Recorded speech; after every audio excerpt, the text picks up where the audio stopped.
here we go. We're now recording. I don't have the formal intro recorded yet, so that'll be like a little thing that'll happen, and then Cool. we'll just be here. I will have introduced you already, so you You're guys can just edit. You're gonna edit that out. No, I'm gonna leave that part in, actually, because that's the best part. Everybody loves seeing the behind the curtain. People are peeking behind the curtain. Yep.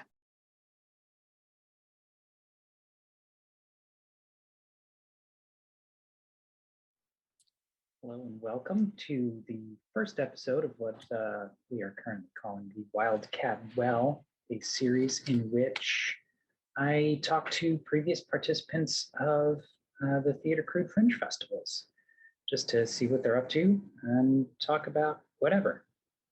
Today's guests, we have Saige and Todd Clark. Saige participated in the 2020 virtual festival. He wrote and directed a show called Birthday Boys.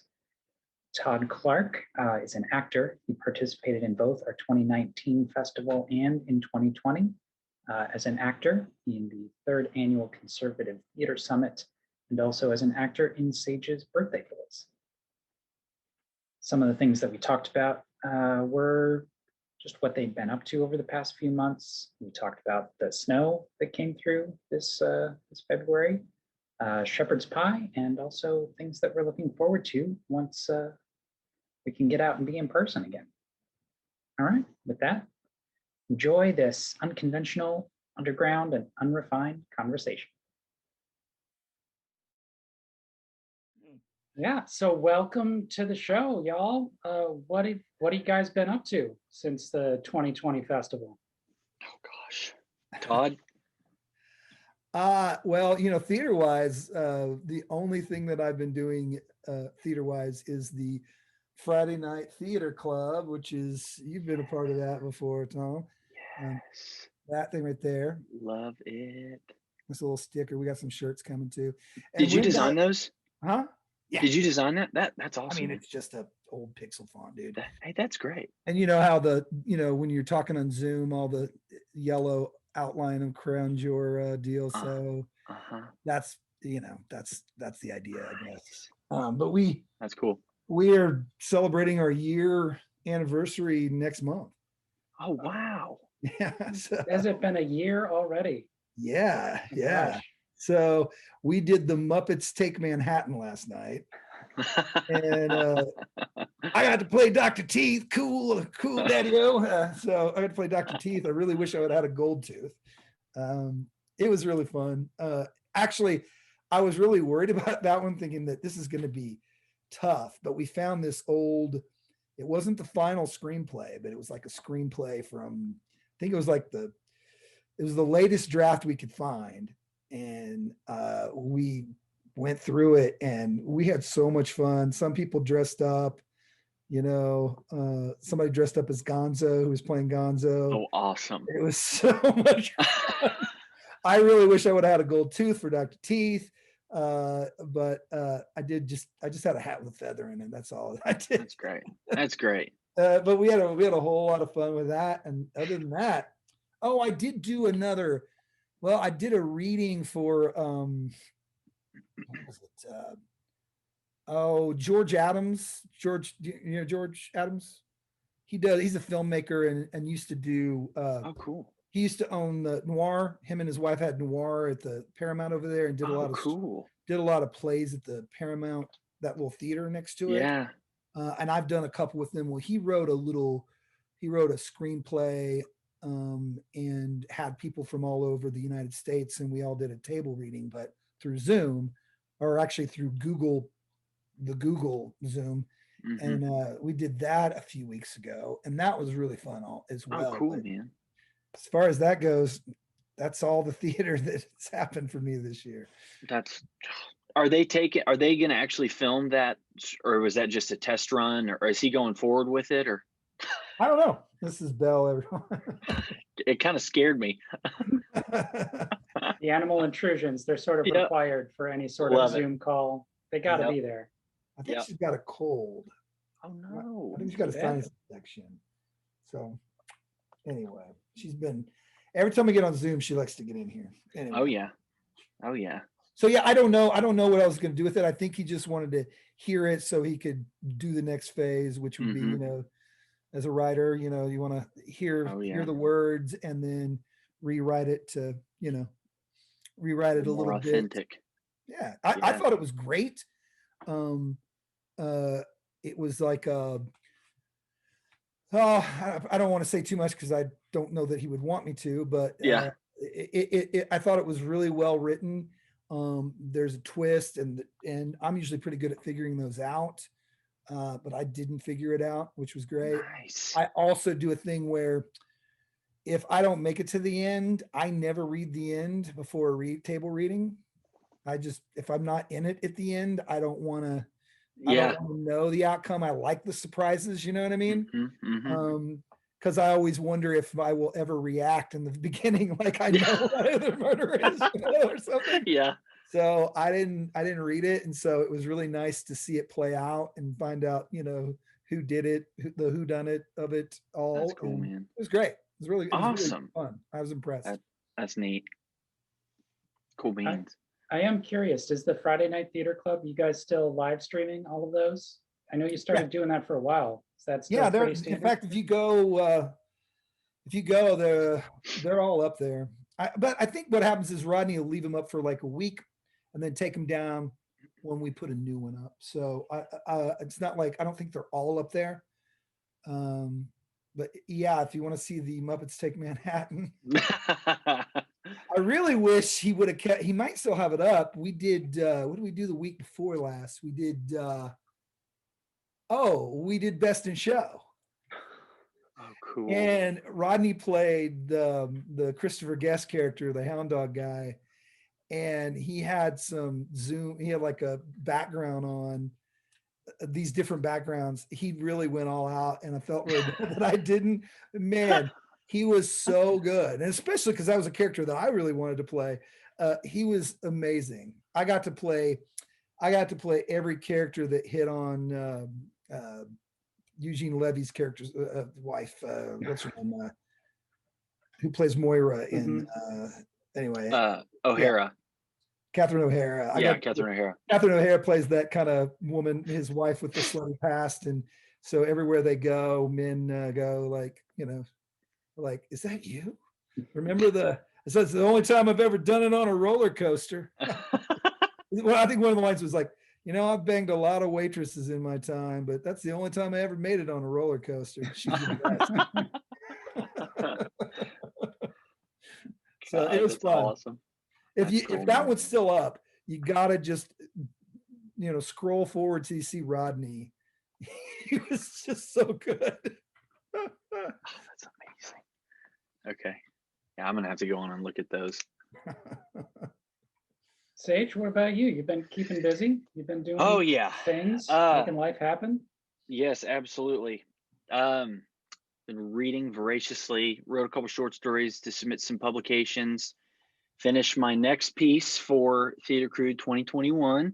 Excellent. Hey. So it's finished and ready to go, and March 15th, and I have a couple little things up my sleeve with it too. We're going to do a couple fun things with it, not just the actual production when we submit it, but some cool little guerrilla type stuff, guerrilla marketing things. So those are happening. Have a couple people help me with stuff that I have no idea about, so that the collaboration's fun.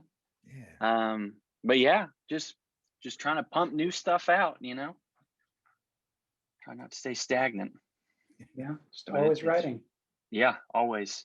It's fun though. I'm loving it. That's why I have my office in here. It's my own little, my getaway, so I can come in here and just go crazy. Yeah. That's what I've been doing though. Watching a lot of films too. Seen some good stuff. You guys, Asgar Farhadi, like the director Asgar Farhadi. He did A Separation and The Salesman, won the Oscar in 2017. Highly recommend those. Those would be fantastic stage plays. If only someone could speak the language. And but yeah, they're incredible. He's from Iran. But that's what I've been doing. It's been fun. That and trying to make sure our power doesn't go out and our pipes don't burst. Yeah, I suppose for the future viewers, this is being recorded shortly after the giant snowstorm that Yes. came through the South, where Oklahoma fortunately didn't suffer as much as Texas. That's true. But it was Yeah. still kind of a mess for a few days. At least not this part. It's bizarre. So bizarre. Yeah. I mean, I'm from Minnesota. We had winters like that all the time. So, I mean, Yeah. to me, it was part of me was like, yes, I haven't had a winter like this in 5 years. And then the other part of me went, oh no, the city is not prepared and everything's Oh my freezing God. over and there's water Yep. everywhere. Yeah. Nobody has Yep. power. Oh, Oh, you know, I grew up in Indiana, and when I was a kid, when we would get snowed out, when school would snow out, it was usually because there were ice on the roads, and we have a lot more ice on the roads, more like Minnesota, you know, in the sense where you have to drive really slow. There would be piles of ice and then compacted snow on top of that. Well, we used to do something called hopping cars, and we would stand at four-way stops, and the drivers knew what was going on. So sometimes we would have people who would distract them, you know, and they would they'd be in their cars going like this. And we'd be going, I don't know, while someone else would sneak behind and grab a hold of the bumper. And they just drag you for miles and miles. That is amazing. It was so much fun. And so one time me and my buddy we would go all over town. I grew up in this small city in Indiana called Kokomo, Indiana. Hang on, my dog. hanging on pins and needles for the end of this story now. My girlfriend's coming to let it out. Yeah. So I can't remember how old I was. I think I was like 12. And me and my buddy, Jerry Herlock, were hopping this car, and we've been doing it for blocks and blocks and blocks. And we were coming up to this major intersection where the roads had been iced. So we let go right by this furniture store, and we're still on our bellies, and this cop comes out and totally busts us and puts us in the car, takes us down to the police station, and then takes us and shows us these cells, you know, these holding cells, and asks us if we want to spend some time in there, and then puts us in this room. And when he leaves, we just start cracking jokes the whole time. Well, they're recording us. Oh, shoot. So when our parents come to pick us up, we're in there just having a ball. We're cracking up and not taking it seriously. And, you know, it didn't do anything. We had to write a 2,000-word essay on the dangers of hopping cars. So what I did was I put all these gruesome details of what a car could do to you, like in comic fashion, to do it, and wrote it all, and never, you know, I thought, man, I'm going to get in trouble for this, but I did it anyway. Oh my gosh, that's amazing. Yeah, they obviously didn't read it. He didn't read it. That's incredible. But man, I loved when we get snowed out, because we put on coveralls and we would just hop cars all day. And sometimes at these four-way stops, there would be 30 to 40 kids sometimes. Oh my gosh. And these drivers would be like, they would be so mad. Sometimes they'd back up, but they couldn't back up fast. So you just kind of brace yourself. And then they start going again, and there you go. You know, and sometimes you could go belly, or you could be on your butt like this, you know, and you want to get on the side that doesn't have the tailpipe, you know, you're going to move over. And sometimes when your buddy's there, you're like, I don't want to move over. I'm up too close to the tailpipe. So it was fun, man. I loved that. That's so cool. Yeah. You sounded amazing. When I was a kid, I was afraid of the like tile floor in Target. My parents had to pick me up when we went in Target because it would scare the crap out of me to look down at it. Well, how old were you? Man, I don't know. I mean, you know, but that was the type of kid I was. Two different breeds there. You were hopping trains, and I was blindfolded in Target because I couldn't handle the floor.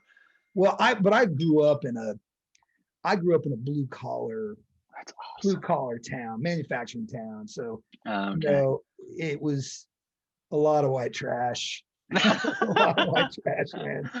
And I grew up in like government housing, and never lived in a trailer park, but I lived in government housing at the time. I did a lot of that stuff, but not all of it. And so everything for for me was like early trying drugs and alcohol and sex. Everything was much earlier than any of my peers, most of my peers now.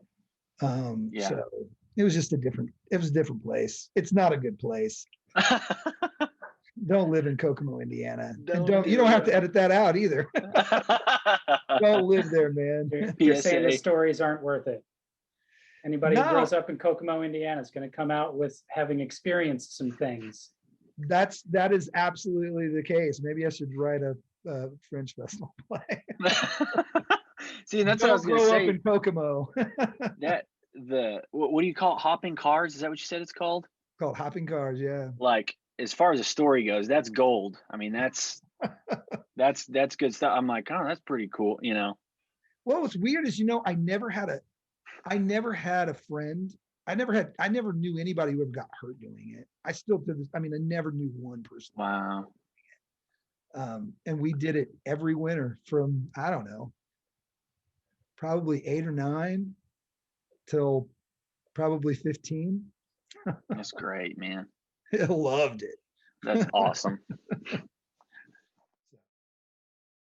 We're turning the corner though, right? Things are looking up. You're all feeling optimistic about the future? Yeah, I got my COVID vaccination today. Nice job, man. My first one. Nice. So I went, I'm not having any effects. I just got a little sore arm. My girlfriend's not feeling very good though, but I've heard that I think people who have had COVID, which both of us have, that you get, sometimes there's some worse reactions to the first shot. So, and I think that people who haven't had COVID have worse reactions to the second shot is a pattern that I'm hearing. So don't quote me on it. As far as I can tell, everybody's their own unique butterfly. Because one of the designers that I work with, she got her second shot and just was completely out for the entire day afterwards. But her first shot was fine. It was just like some sniffles. So, but did she have COVID though? I did not ask. I think that's what I'm saying, is that the pattern is if you haven't had COVID, your second shot is worse. If you've had COVID, your first shot is worse. That's weird. So that's awesome. Yeah, I'm feeling optimistic too. It's weird, just the stuff you take for granted. I can't wait to go and just have like a scotch it's hilarious. We fell in love with a pub nearby our house in February of last year, and then everything hit the fan and we're like, well, can't go back.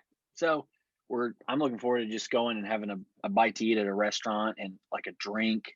I know, man. I'm stoked. God, I'm stoked. Are you willing to name me? I just bought some new rye whiskey. I'm gonna make me one. Yeah, there you go. Nice. Saige, are you willing to name this pub, or do you want to keep it to yourself? Yeah, no, for sure. It's next to Vito's. It's Sean Cummings. Oh, where we met actually. Yeah. It's delicious. That was our last Theater Crude social outdoor with people gathering. Sure was. Place. Gosh, I totally forgot about that too. Yeah, they're great over there. That was the first time we went. I went was with you guys, and then after we met, I took Macy. I was like, hey, you have to come see this place. And I had one of my loves is just like shepherd's pie. Love shepherd's pie. Oh, yeah. So I went and had like a mixing bowls helping of shepherd's pie, and I can't remember the scotch I had, but it was so surreal how good it was. And like then seriously, shepherd's pie with lamb. Oh yeah, dude. Yeah, they make it legit over there. Yeah, it was. God, it was stupid. My mom makes it so well too. Right. So I have pretty high standards, and theirs was delicious. But yeah, it's right after that everything shut down, and we were like, "Gosh, dang it!" Where'd you say the shepherd's pie was at?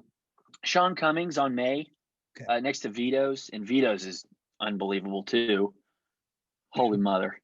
But yeah, so I'm like, for stuff like that, I'm so excited. In the movie theater, I can't wait to go back to the actual, Holy cow. Man. I love going to the movie theater. God, I do too. I love movie popcorn. Yes. I love all of it. Yes. I love the big screen. I like whatever. It doesn't. Trailers. I like all the different chairs. Yep. All the varieties. Yep. They make noise when you go back, or they have like heated seats. Yeah, it doesn't matter. I'm happy with anything.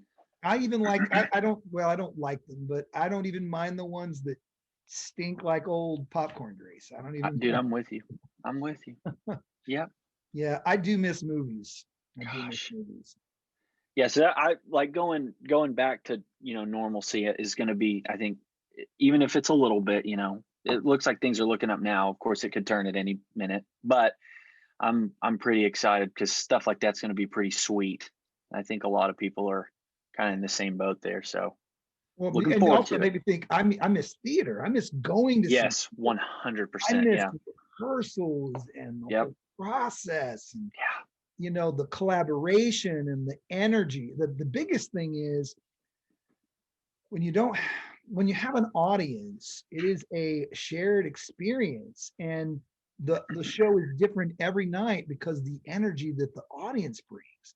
And that's something that I haven't had in a long time, Mm-hmm. except I will say that when we do theater club, at least we're doing it and you can see people's reactions to what's going on, at your fellow actors and your friends. So that's the closest I've had it. But man, going and not only just feeling the energy from the audience, but being in the audience and giving that energy to the actors on stage, and that shared experience between audience and actors, man, I miss it so badly. For So sure. I am super looking forward to that as well, because as nice as it is to see everyone's face, the Friday night theater club, like just doing this to the screen. It's like, if you're not looking at my screen, you can't see how much I'm enjoying what you're doing. Yeah. yeah. Can't just give out a guffaw in the middle of the theater and have everyone go, yeah, I got that guy.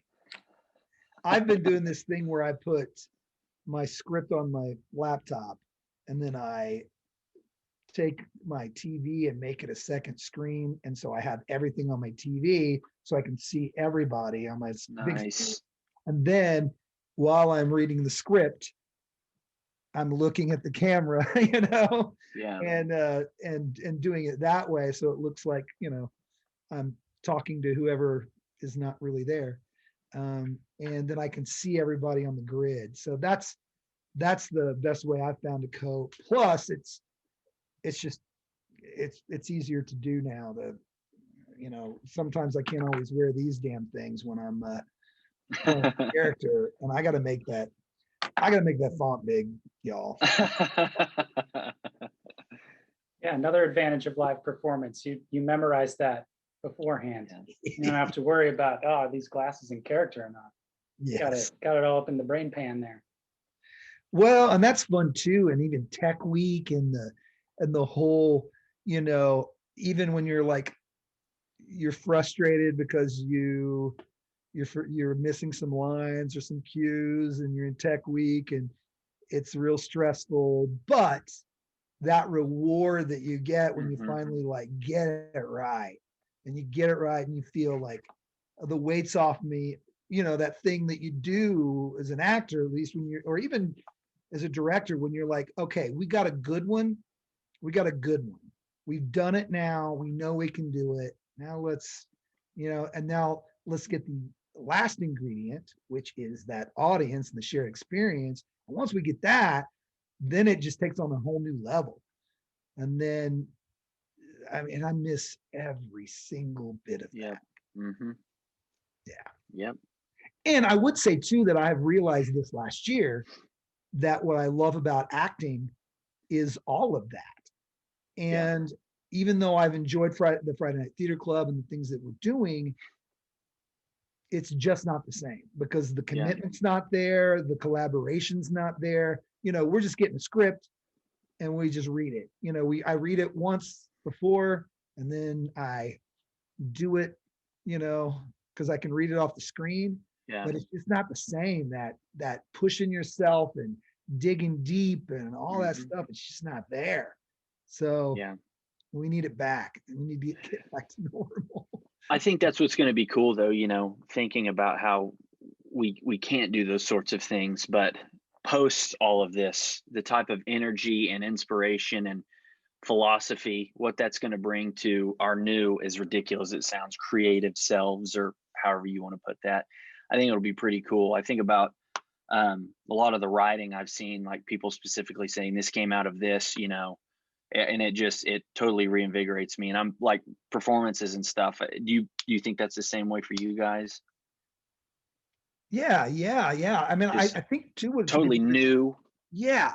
Well, what I think would be really interesting too, Saige, is that the things that we learn during this time, I think that they will be, kind of become part of what's new now. So to me, seeing, we've gotten more accustomed to technology in this last year, that I could see a character in a new play that is not in the room, is only on Zoom, who could be backstage, or who could be at their house. Yeah, exactly. You could literally do that. You could set up, you could set up a camera that is on a Zoom call playing the whole show. Yep. And then bring in this person who's remote, or they could be in a city. They could be in another city. They could be outside in a park. There's things I think that might get kind of looped into to the future, and that to me is very exciting. Yeah, I'm the same way. I get stoked for that sort of stuff.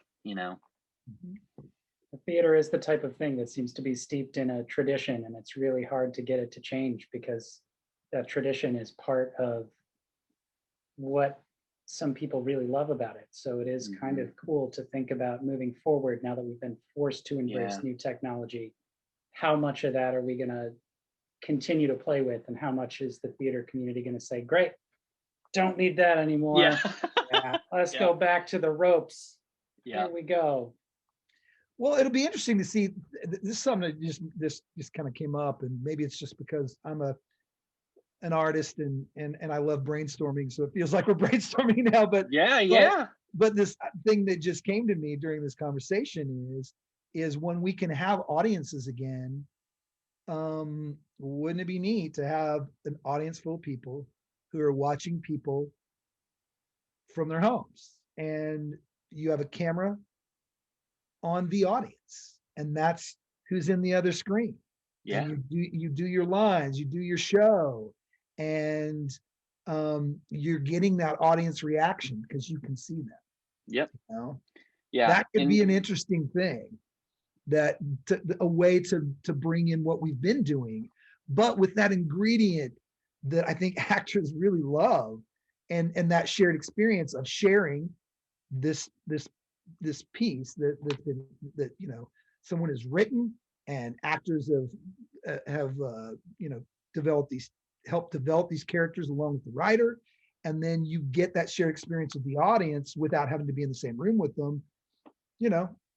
I think that would be a way to merge the two.